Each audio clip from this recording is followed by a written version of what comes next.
On the Build Show today, we're going to be talking about this gorgeous 120-year-old house behind me, how to upgrade it, how to insulate it, how to bring it up to new codes without absolutely ruining the house, including the foundation and the moving process. We got a really fun video for you today. Now we're at the Residio Live event today, and we've got a couple other cool things happening for a future video. Let's get going.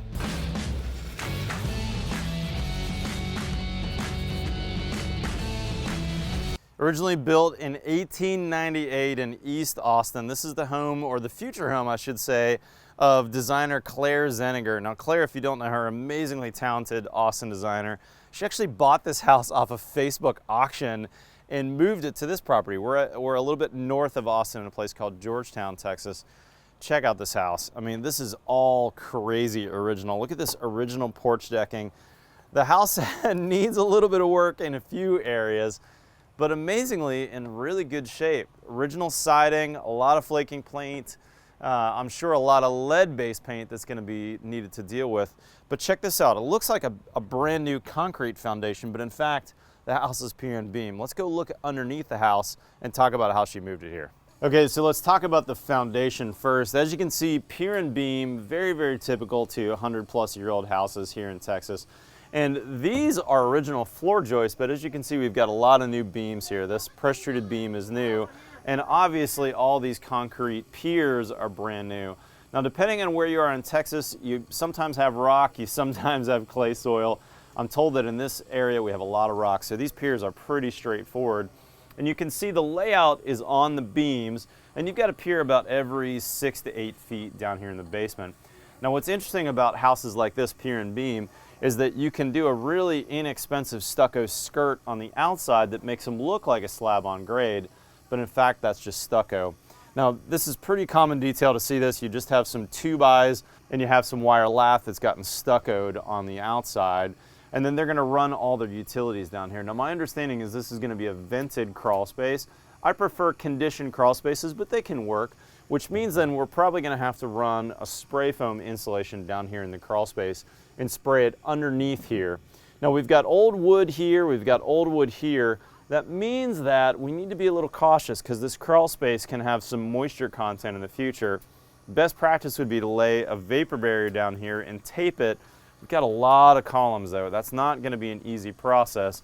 So if we're going to use spray foam, the best way to do that is going to be closed cell down here and also encapsulating our joists as well, so that they'll be basically living in the upstairs condition, and we can make sure that our humidity is kept low so that nothing has any rot down here. I like that this is a tall crawl space. We got at least 3, maybe 4 feet of clearance, so that's good. If we got any water down here in the future, we wouldn't be touching any wood. We just have concrete down here. That's a nice change. But let's go upstairs and talk about the house, because bringing the house up to modern standards when it comes to HVAC systems and insulation, there's a lot of pitfalls, and we need to be really cautious, and there's 2 ways to do it, so I'll meet you upstairs. All right, now that we've seen the crawl space and the outside, let's check out the inside. Beautiful old house, and crazy that it's hardly been touched. I mean, look at this. This is the original walls. If you look above me here, see that fabric with the kind of wallpaper hanging down? That's how houses in Texas were built for many, many years. In fact, I did a 1920s remodel that had a similar interior.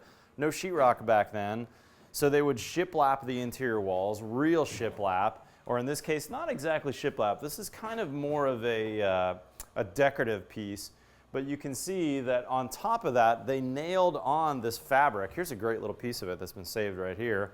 This got nailed on with real small nails, and then they would wallpaper on top of that, and that's what the interior walls were. There was no sheetrock back then. It really wasn't until probably the 50s or 60s that houses like this probably got air conditioning and sheetrock. And in this case, I don't see any vents in the ceiling, so what I understand is that this house had window rattlers, which you see all over Texas even still today. A great way to heat and cool the house. And no insulation in the walls. And that's really what was the saving grace for this old house. 120 years old, some minor rot in a few places, and obviously the siding needs a scrape and paint, but for the most part, it's in good shape, and it's because the old house had real wood, old wood, and it had plenty of airflow. Now the energy bills were terrible, the insulation was non-existent, the air sealing was non-existent. I mean, I'd have to think that in the summertime these rooms were hot, In the wintertime, these rooms were cold. When the wind blew, your bedroom at night got real cold in the wintertime. But at the same token, you know, this 120-year-old house is still in pretty good shape. Which begs the question, how do we remodel this and not mess it up? How do we bring this up to modern codes, right? We're gonna have to bring this up to our codes here in Texas and get inspections and make sure that we don't put the house into a position that it's gonna fail. And what I mean by that is if we insulate these walls that were leaky and then had plenty of airflow, you know, this window right here, if the wind was blowing and it was raining, would probably get water on this sill. And more than likely with this old wood window, we have water getting into this stud bay right here. So what happens if we blow a bunch of insulation into this cavity and blow some in here? What happens is all of a sudden the physics, the thermodynamics change. The rate of drying is going to be severely slowed down. And remember, my friend David Nicastro says if it can't dry, it's going to die. So we need to be really cautious. Now in this house, there's really two ways I would say to remodel it but keep the character. I know that the owners here are really interested in keeping the character of the house, keeping these interior walls that are in place now and these cool ceilings. I'm sure there's going to be some cleanup, but kind of keeping that old historic character, making it look like an old house, keeping some of these old floors. Check out these old studs too. Wow, that's a true 2x4 right there.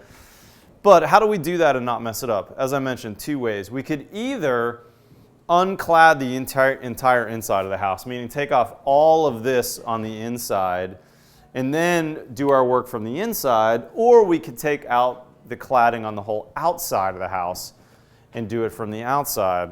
So let's think about that. I actually made a video not too long ago, I'll link in the description, where I talked about how to keep old wood siding and not mess up the house.